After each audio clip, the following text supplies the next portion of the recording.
Where's Dean? I'd like to call to order the December 11th, 2017 meeting of Charleston City Council and ask the clerk to call the roll. Councilmember White. Here. Councilmember Williams. Here. Councilmember Lewis. Here. Councilmember Mitchell. Here. Councilmember Wagner. Councilmember Gregory. Councilmember Waring. Councilmember Seekings. Here. Councilmember Shade. Councilmember Regal. Councilmember Moody. Councilmember Wilson. Mayor Tecklenburg. Okay. I'd like to call on Councilmember Rodney Williams to give us an invocation and lead us in the Pledge of Allegiance, please. Dear God, thank you for this day and thank you for your grace and new mercies. Lord, we pray for Mayor Tecklenburg and his getting well. We pray for members of City Council. We pray that we may continue to work with compassion for ourselves and compassion for each other to bring to resolution the issues that so complex the city.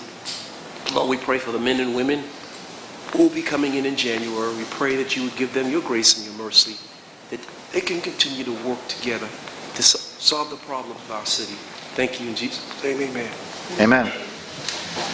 Allegiance to the flag of the United States of America and to the republic for which it stands, one nation under God, indivisible, with liberty and justice for all. Thank you all for being here. You might notice it's a little bit late, and Mayor Tecklenburg is not here.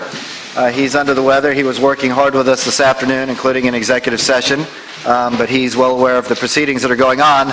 One thing that Mayor Tecklenburg did leave behind before he left were his car keys. So if anybody has them, we think he left them over here. If anybody has an extra set of car keys, please turn them in. Tonight we don't have any presentations or recognitions. We're going to get right into our public hearings. Who's going to handle the first one? The first one is a public hearing regarding the closing and abandonment of that portion of Shepherd Street lying west of Meeting Street, measuring and containing approximately 11,500 square feet as delineated. It's in Council District 4. Thank you. Ms. Cantwell? Thank you, Mr. Mayor. Pro Tem. Pro Tem. During the break, I put on your desks a couple of drawings that will look familiar to many of you who are on the Public Works Committee, because about 3 weeks ago or so, we brought to the committee a proposal to close a portion of Shepherd Street running west of Meeting for a distance of approximately 226 feet.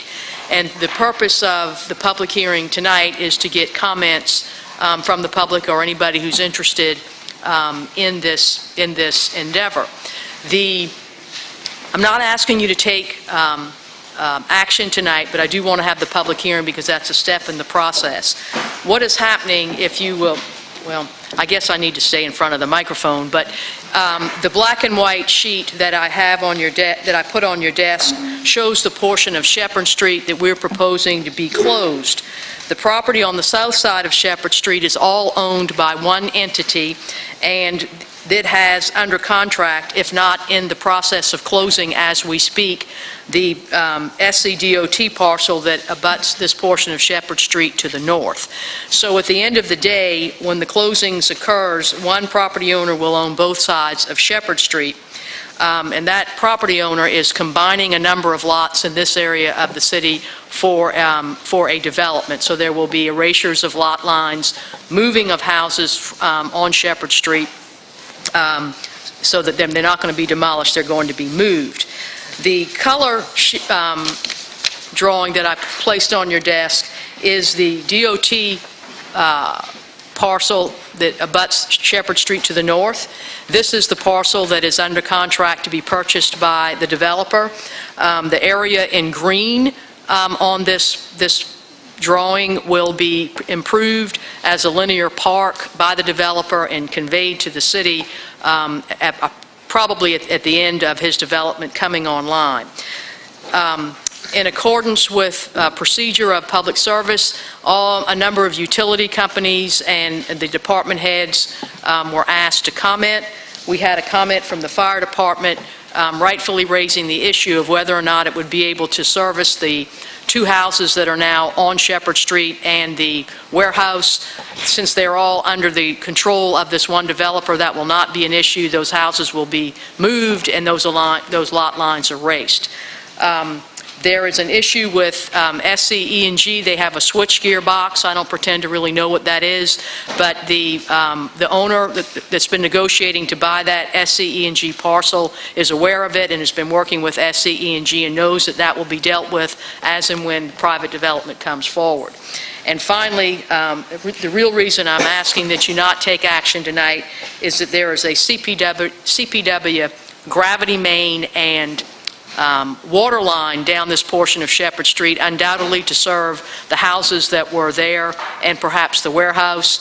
If those houses are being vacated and the warehouse being incorporated, if you will, into the private developer, it may obviate the need for even those facilities, but we would like a little bit of time before you actually close the street, if you're minded to do that, to allow the private property owner to get with CPW and make sure everybody's on the same page as to what's going on. All right, thank you very much. Although it's likely no action will be taken tonight, it is up for public hearing. That's correct. So is there anybody from the public who'd like to be heard about the closing and abandonment of a portion of Shepherd Street as just described by Ms. Cantwell? Please come forward, and if you do, please limit your comments to 2 minutes. All right, do I have a motion from council? Yes, sir. Councilmember Mitchell, I can sort of see you. Okay, when do you think this will be coming back? This could come back as early as next week, Okay. because we expect Bless the you. closing to have been finalized by then, and we would expect that we would be able to clear all issues with CPW. Because this is probably a district I represent, and I was checking with it, and I know the area very well. I don't think they really have a problem in that area, because I know Okay. that development is happening, so. I think you need a motion to defer. Got a motion to defer, second? Any discussion? Councilmember May.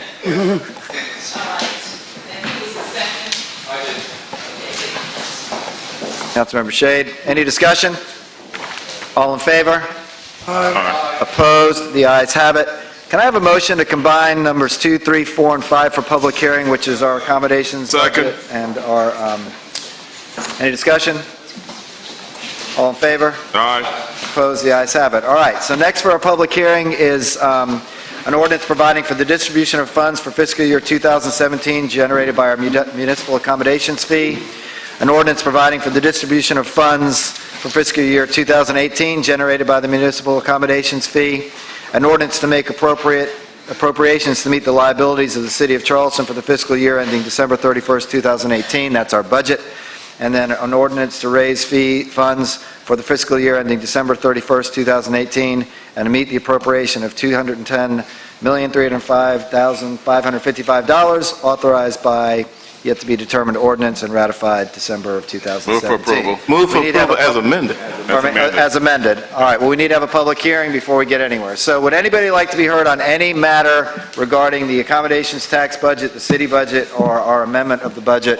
Please raise your hand, come forward and be heard, give us your name, and please limit your comments to 2 minutes. Thank you. For the record, I'm putting this EPA comment, Region 4 Atlanta Superfund. I made that comment September 28, 2017, regarding the Superfund dollars, the EPA and DHEC. Also, my membership of the BZA, 99-2006, and also my CALIA comment that I made to the City of Charleston, 1317, and then 8116 Charleston County. And so the question with what the county tax money is, define who is a tourist. When I go downtown or anybody goes out to eat dinner, you get charged an accommodation tax. You're a resident in the City of Charleston. We did redefine tourists. So we can know exactly where the real money is coming from. Maybe be getting quadruple tax, when you go downtown. You're paying, as a citizen, you're paying for parking, you're paying for other fees, stormwater fees, and other fees. So we want to make sure you redefine the fees. Now, you've got a ton of new developments going on. This is a little bit of money.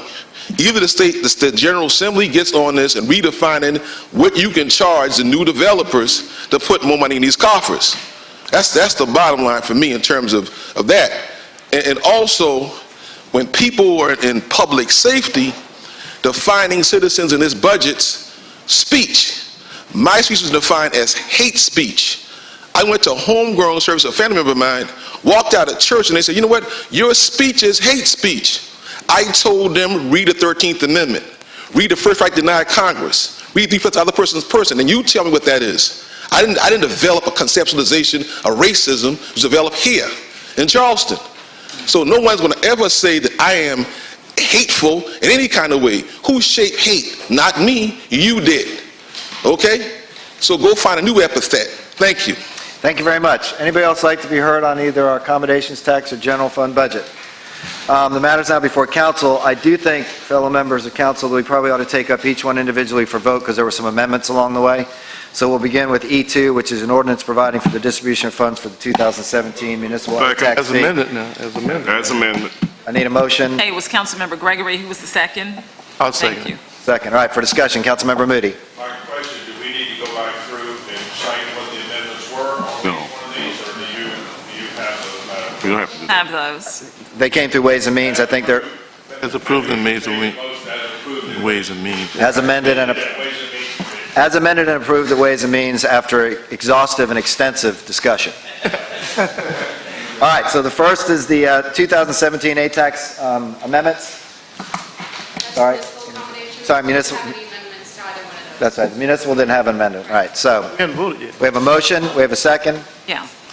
Any further discussion on the 2017 municipal? 2, municipal accommodations. Well, Right. aren't we on number 2? Yes. Okay. All in favor? Municipal accommodations. Opposed? The ayes have it. Now, 2018 municipal accommodations fee budget. Move for approval as amended in ways and means. Second. Any discussion? Anything we need from you? All right, all in favor? Aye. Opposed? The ayes have it. Next is our ordinance providing for the distribution of funds for fiscal year 2018. Second. Okay, that's our budget. All right, any discussion? All in favor? Aye. Opposed? The ayes have it. That'll give first reading to our budget, which will be up for second and third reading at our next meeting next week. 5 is an ordinance to raise funds for the fiscal year December 31st, 2018, to meet the appropriations of $210 million. Do I have a motion? Who moved? Okay. Councilmember Gregory. And who's the second? Lewis. Lewis, thank you. Any discussion? Are there any amendments in ways and means on that? Yes, sir. So we need to add that language to the motion. Okay? As approved and amended through Ways and Means. Amendments, yes. Because I provided you the changes from the draft budget that you got Right. on November 20th. Right. Any further discussion? All in favor? Aye. Opposed? The ayes have it. That closes our public hearings.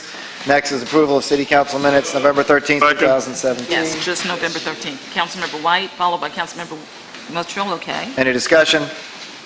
All in favor? Opposed? The ayes have it. November 28th, 2017 is deferred. Yes. Next is our citizen participation period. The clerk has those who have already signed up to speak. She will call out your names and ask that you limit your comments to 2 minutes and 15 seconds, please. The first person this evening is, Okay. Madam Clerk. The first person is Muhammad Idris, followed by Anthony Bryant, and then John W. Carr.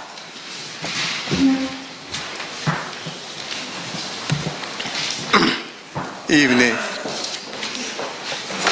We put on your desk, we gave the clerk, because we were told that we should give her any information that we want to give the council. So we gave the clerk some information that we will read to you all. It's the 2nd King, in the 18th chapter, the 27th verse. But Rabbi Sheki said unto them, Has my master sent me to thy master and to thee to speak these words? Has he not sent me these words? Has he not sent me to the men which sit on the wall, that they may eat their own dung and drink their own piss with you? Why I'm saying that, last December, you all was in here about taxing poor people money for tourists to find a place where they could go take a pee and a crap at. And that's a shame before God. And this year, you're arguing about money. How you going to clean ditches and etc. when you got people who shoot people in their back and get 20 years and taxpayers have to take care of them? Why not take the people out of the jailhouse and do these work that we need and these ditches and everything? Thank you. Thank you very much. Yes, sir. This book here I'm reading, Eric Smith, Jared Cohen, The New Digital Age, Reshaping the Future of People, Nations, and Business. Every elected official in the country should read this book in order to be able to shape policy for the 21st century. I think that we are taking 20th century approaches, 21st century problems. These acts of God we're talking about in terms of flooding or whatever, we need people who think at a certain level in terms of science, math, engineering, and technology. We to shape relationships with that community in order to be able to save a lot of money within these budgets. Scarce resources provide alternative uses, and that could be knowledge, that could be time and volunteerism. That's what I'm at. Now, in terms of hate speech, I need for hate speech to be defined clearly in ordinance and state statute. We don't have a hate crime bill in South Carolina. We need to get a clear law on free speech and what hate speech is. I'm fortified in what I believe in, and all my public comments I support and stand behind based on the Constitution of the 13th, 14th, and 15th Amendment, which denied me the right to speak, period. I had no speech, no assembly, raised a grievance, or anything. When I'm challenging this kind of way, I get really serious about old leadership we had who benefited from going to Mr. Tecklenburg and Mr. Riley and saying, these thugs in the community don't speak for us. Well, who speak for the thug? They do. We're out of the city of Charleston. Our community is pretty much gone. It's not in the fight for any longer. There's not many African Americans in the city of Charleston. The museum reflects that, a graveyard. And when he walks out of the museum, they should say this: there lies real people who made a real contribution to Charleston, which you don't have them in here any longer. So I'm not going to fight this issue by myself. I'll be in the 2019 elections, involved in that. That's how you get involved in politics. You get in the elections, get the vote out, and you beat people. You beat them. And the rest of the show, I've been in the game a long time. I know how to win elections. Thank you. Thank you very much. Madam Clerk, who we have next? Mr. Carr? Not here. Okay, now this one, I don't know, Beatrice. So, here's my name. Yeah. Beatrice Bernier, 9 Savage Street, and also a member of Groundswell that you might have heard. I'm here just to say that flood and flood hazard mitigation is the most important issue for the city. And I've been glad to hear about this proposal that I guess you all did about the stormwater fee increase that will be used not only for staffing and study, but also for some of the fixes. I was very concerned by the fact you were taking out 500,000 from the seawall. I think it's important that not just in the downtown, but West Ashley and many other places around the city do need to deal with flood hazard mitigation. I don't think there has been until now a real plan and a real budget for this in the city. And I do hope that this first action you are going to just decide and approve today is going to put in place a real budget and a real staffing, operation and capital improvement for this issue that is citywide. Just to give you an example, in the Groundswell area, from Calhoun down to West Ashley to the seawall, just this part, there are 1,100 houses that are individual homes or duplexes. Some of them already, some owners have already gone to see assessment to see how much did they lose in the value.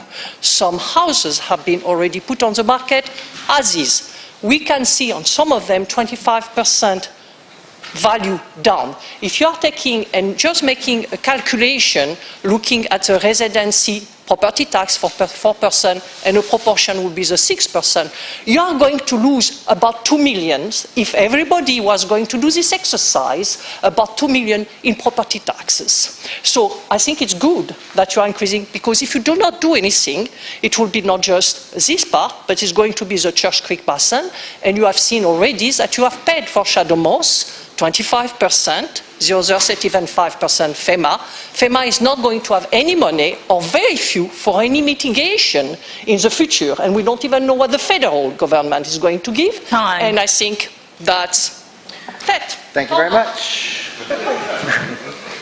Frederick Scott Stengel, Dr. June P. Murray, Robert Gurley, and Veronica Goodrich. I think that mic works. You're welcome to talk right now. My name is Frederick Scott Stengel. I'm here about 251 Louise P. Gardner Street. I live in the county of Charleston. Ours is an L-shaped dead-end road that comes down there. There's a petition before the city now to have 251 Louise P. Gardner Street be annexed by the city.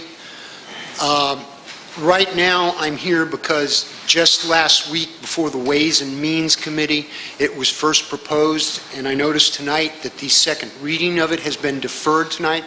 However, on the 21st of December, this is going to the Planning Commission for a zoning variance. This property is going to be a nuclear volatile property when you annex it into the city. Everybody on my street is county. We want to keep it that way. Everybody on my street has worked long and hard to keep their houses and pay them off. The person that's requesting the zoning variance does not live in the neighborhood. I've spent the last year fighting at the county level.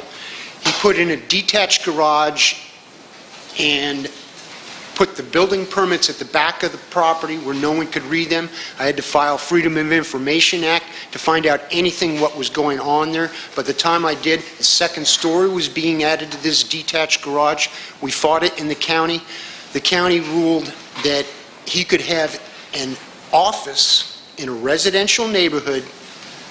This permit to do this was obtained by the contractor, not the owner of the property. So it was a ruse to get around the building laws to create a third apartment. The one apartment he has that's a duplex is decrepit and run down. It will have to be torn down soon. He's trying to get a zoning variance for 3 units in there, which requires 6 parking places. It does not have the adequate parking. It does not have drainage. It has put 2 people in the X-flood zone in my neighborhood. We've been fighting this all year long. I ask you to defer at the Planning Commission next meeting at December 21st till the meeting after that to even hear this case, because all he is trying to do is use the laws to circumvent the zoning. Time. Thank you very much. Who's next? Okay. Dr. June P. Murray. Good evening. I am Dr. June P. Murray, and I live in the 12th District on James Island, and I am a member of CASIM. I would like to congratulate the mayor and members of the City Council for making the correct decision at the last council meeting. You've seen the wisdom in selecting an experienced auditor with expertise in conducting a racial bias assessment of police departments. They will report on the presence of any racial bias, then offer recommendations that are best practices in order to eradicate it. It's a wise decision because when you put out an RFP with an appropriate scope of work, Charleston citizens will give you the credit for being bold leaders that were open to such an assessment. You will even get more credit when effectively following through with the firm's post-audit recommendations on how to eliminate any identified racial bias. Thousands of people from over 27 diverse congregations make up CASIM, and they support you now to make very much a top priority for the committee tasked to finalize a robust scope of work. The committee needs to meet as soon as possible to develop and then send out the RFP. We're hoping that you will do that by the end of January. On April 30th, 2018, over 2,000 plus citizens will gather at KJM's Nehemiah Action. Just imagine the impact that you will experience standing before those 2,000 plus people, your citizens, and proudly being able to state that you hired an experienced expert auditing firm to end the bias practices that African Americans have been experiencing here in the city of Charleston historically. The work ahead of us is urgent, but the rewards you and your constituencies will reap is priceless. So I'll just finish this. You will emerge as courageous leaders that leave a legacy for this country and generations to come of eliminating any racist policies and practices by the police department and truly making the community you serve Thank you very much. Thank you. stronger. Thank you. Mr. Gurley, is he next? Yes. All right, Mr. Gurley. Mayor Pro Tem Seekings and members of the City Council, I'm Robert Gurley with the Preservation Society of Charleston. The Society would just first like to thank you for all your hard work in putting together a budget. We appreciate your service to the community. We know this is very difficult, and we appreciate it. Also was surprised and happy to see that you put back the $5,000 that the Preservation Society of Charleston requested. We appreciate you doing that, and we trust that we know that it will be spent wisely. As to the budget, we are pleased to see that the parking study is moving forward. That's one of the many critical things we need to do, and we're pleased to see that that's moving forward. And as you've heard from others, we would urge City Council to make a meaningful contribution, meaningful allegations to our flooding and to our stormwater issues. As it's been said before, if we don't take care of this, we're not going to be here. And lastly, we would like to urge you to give a pay raise to our hard-working city staff. Preservation Society has the opportunity and pleasure to interact with these folks many times during the year. We appreciate their service and ask that you give them all the pay raise you can. Thank you. Thank you very much. Okay. Veronica Goodridge and Nita Weiss. Good evening, City Council. I have to say that I've come here really grim, and I'm leaving really happy with the things that I've heard tonight. Excellent. I know, right? Excellent. I want to appreciate everything and all your hard work that you've done, and I'm here for Groundswell, which is not a pretty name that everybody wants to hear. Nobody wants to talk about flooding. It's not very sexy. But what was pointed out tonight is that you are trying, going forward, putting money back into an area that we're sinking sadly with. I mean, we're the core of the residents downtown. It's not just the historic houses, it's not just the tourists, it's the people who live there, who have really been burdened by a lot of the mitigation. And it's not just that, it's also the people over in Mount Pleasant and in Church Creek Basin, which Councilman White pointed out just so clearly. Enough studies. I mean, when I heard the Church Creek Basin study, and I went to that meeting, and the gentleman, Mr. Horner, pointed out everything and all the study and whatever, I was surprised to find out that it was the third study. The flooding had gone on since the 90s, and it was the third study. That hurt. That really hurt. Time for studying is one thing, and time for action is another. And I think that now you have the opportunity, and you're on the right direction for action. And I want to appreciate and tell you thank you for everything that you've done to work on this budget. Thank you very much. Ms. Weiss. I'm talking and walking. Can you give us your name and if you're going to hand Nita Weiss with Charleston Sister Cities International. I'm here with Jocelyn Nunez from Panama to pass out some packets to invite you to an event this Thursday to learn a little bit more about Sister Cities International. Just give the packets to Ms. Cook and she'll distribute them. Okay, very Thank good. you. Thanks. Okay, so when you have your packets and are able to open those up, I would like to point out a couple of documents. that I'd like for you to reference. One of them is an organizational chart that lets you see how the city's model works. So half of you, I think, have your packets and half of you don't. And we're also providing you with some good Panama coffee from Boquete to encourage you to have a cup of coffee with me, which I'll be following up on. So when you open up your packet, if you look on the left-hand side and you go past that first page that tells you have sister city programs contribute over $525 million to the U.S. economy every year. And to also give you an example of productive sister cities, Atlanta has 18 sister cities and they add $84 million or attribute $84 million to their local economy through their sister city programs. So we have a model that you had authorized last year in September and a partnership that we signed with Panama in December last year. This year has been about executing and launching, and we've put together a good board. Michael Seekings is our city council liaison. We're currently looking for one for Spoleto Sister Cities, which has now asked to come under our 501c3 model. Again, if you look at that organizational chart, which is on the left-hand side, it's the second document underneath, so there it should be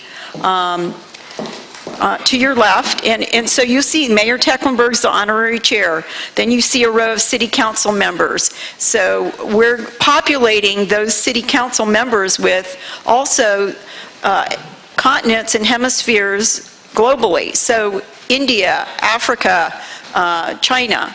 So we've requested at Rick Giroux's suggestion earlier this year to be included in the City Tax Community Assistance Fund. We're hoping that you are able to help us out with this funding.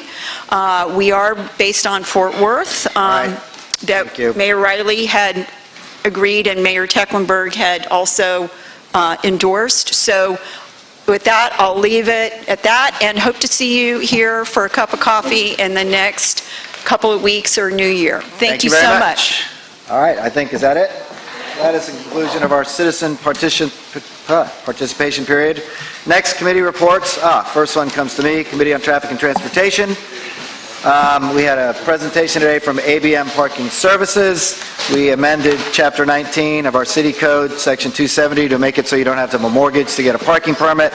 And we had a director's update, and for Mr. Gurley, if he's still here, tomorrow we're going to be taking up our parking study. So with that, I would move for adoption of the report.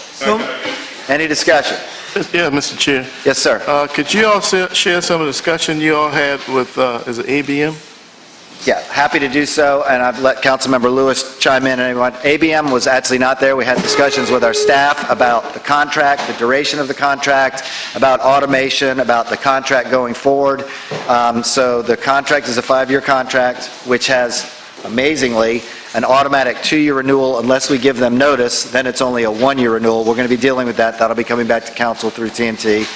We talked about automation and the manner in which it's going forward, whether or not there's any attrition as a result of automation with people who are currently employed by ABM, many of which, as you know, were formerly Charleston City employees. And we had a sort of a roundtable discussion about how ABM's doing. We also talked, as you know, they collect money out of our meters and our new meters. Mr. Benjamin weighed in a little bit about that. We're actually going to go out on the road with them next week to see how they're doing. So I don't know if Councilmember Lewis wants to add anything in, but to say the least, it's going to be a follow-up conversation to see how we're doing with ABM. Thank you. Any other questions, comments, or concerns about the Traffic and Transportation Committee meeting? All in favor? Aye. Opposed? The ayes have it. Next is the Committee on Ways and Means. Councilmember Moody. Second. Okay, Motion and a second. yes. Any discussion? That's as amended for all the different reports that came through. Any discussion? All in favor? Say aye. Aye. Opposed? The ayes have it. And just as a matter of record, for those who are following at home, one of the things that was discussed during public comment period was whether or not the staff was going to get a raise out of this budget, and they did. That was something we fought very hard, a 3% raise, and I want to congratulate both Mayor Tecklenburg and everybody sitting around this table for working really hard on this budget in what is, believe it or not, in a high economy, tough budget for us to get our workers who sadly needed it a raise. So, Yeah, but I'm sure you would include our financial staff, Ms. well, I was Martin, going to get to everybody. them next, but I mean, all right, and of course, the financial staff was working on this. It's not over for them yet, though. We still got another week until this budget is final, so accolades for them come a week from tomorrow, right? So, but thank you all for your hard work. It's been a very interesting budget process this year, and it's been very interactive budget process. I think everybody in this room has had a large part of it. So thank you all very For much. the record, when you accept the Ways and Means report, you're also giving first reading to the two ordinances. Yes. Okay, all right, so, yes, sir. I just wanted to echo your comments about not only folks around this table, but Ms. Wharton and her staff Ms. Wharton and her staff have been incredible in changing and bringing up stuff and getting us information. And Ms. Wharton, thank you very much. I hope you can go home now and have a nice Christmas.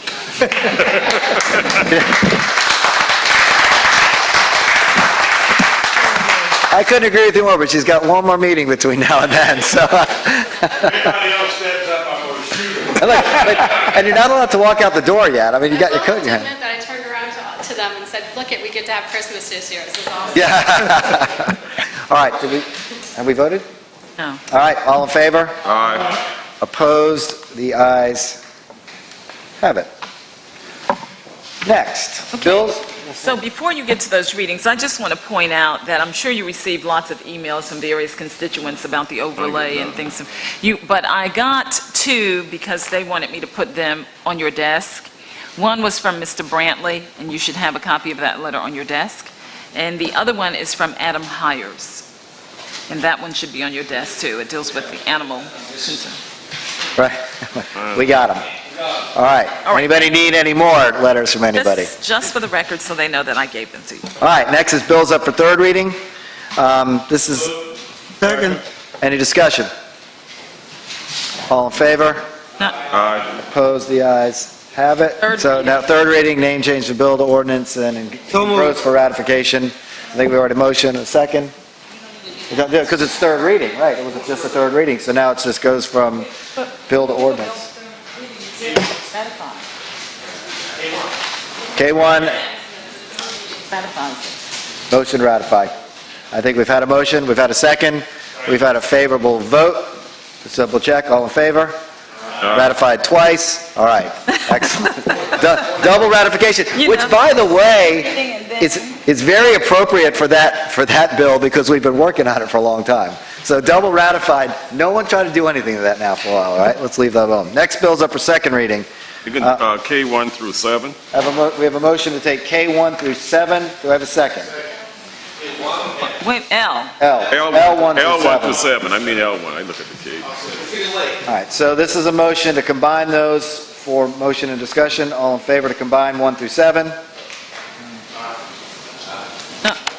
Can we give the bill second reading? Well, we're not going to give them any reading yet because we're just combining them for discussion purposes and then for vote. So the motion is to combine them. All in favor?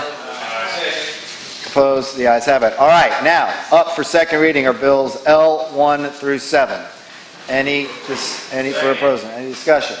Who, White and... Councilman White. Any discussion? White and Waring. Put in here is the folly overlay, right? Okay. All in favor? Aye. All opposed? The ayes have it. Now, to give these Yes. third reading, to name change the bill to ordinance and to go Second. goes for ratification. Do I have a motion? Second. All in favor? Opposed? The ayes have it. Mr. Chairman, Mr. Mayor Pro Tem, before you move on to the next thing, I just wanted, I think the gentleman left that got... Got to see ratification on the third, so we ended. Louise P. Gardner Street. Sure. Happens to be in my district that they want to annex it. I have asked, I don't know why they're protesting seems to me like if it had a hard time with the county, it seems like they want to bring it into the city and maybe turn it over to our livability court, and let us try to do something with it. But anyway, it's been deferred, and I've asked our planning staff to take a look at that. You may come back and recommend you not annex it until they get some of this stuff. I'm just trying to say it. Noted, we'll take a look at it. Yeah. Yeah, and it comes in with an equivalent zoning, and they are contiguous. There aren't any other properties. You know, it is true that most of that's in the county, but again, we recommend it for it because it comes in as an equivalent zoning, and we'll take a look at it though. If there's any other outstanding issues, I'll inform you. Is that going to the planning commission next week? Yes. Okay. Yes, sir, Councilmember Gregory. Your mic. At first reading, we talked about trying to make some changes so that we can accommodate some of the landowners. Did we do anything to accommodate them? So we did have a discussion about that. We spoke to Councilmember Waring about that at some length. We don't propose any immediate changes. Staff does not propose any immediate changes. We looked at every single small parcel. We analyzed all of them. Right. There's only 9 that aren't already developed. Right. And of those, you know, of the 2 owners who have questions about their effect on their property. In our opinion, the Folly Road overlay effectively doesn't really do anything other than reduce the density. And on certain parcels, when you take into account wetland and trees, the truth is there is no net effect on density for most of them. And You may want to add that reduces the buffer zone. I'll turn it over to Councilmember Waring. You may want to add, Mr. Lindsay, that reduces the buffer zone. It actually helps some of the small parcels. It actually is beneficial to some, actually I think most of the smaller parcels in my opinion. But they still can come in at some point if necessary for a variance of any, that's still on it. If they met the 5-part test, yeah, they have the same rights as any other landowner in the city. Yeah. Okay, thank you. Any other questions while Mr. Lindsay is standing before you?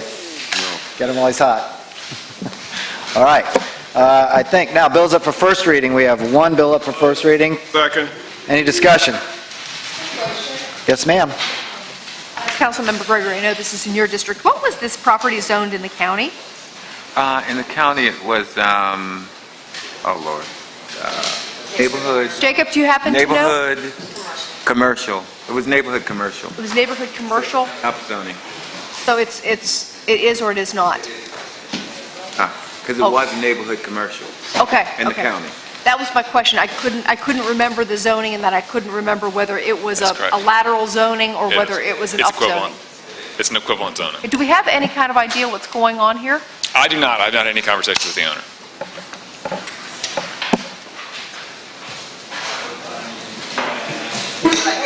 Yeah.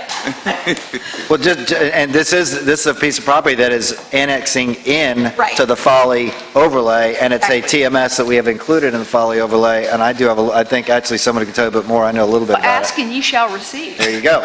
Ms. Harrison. Thank you very much, Councilman Seekings and council members and public.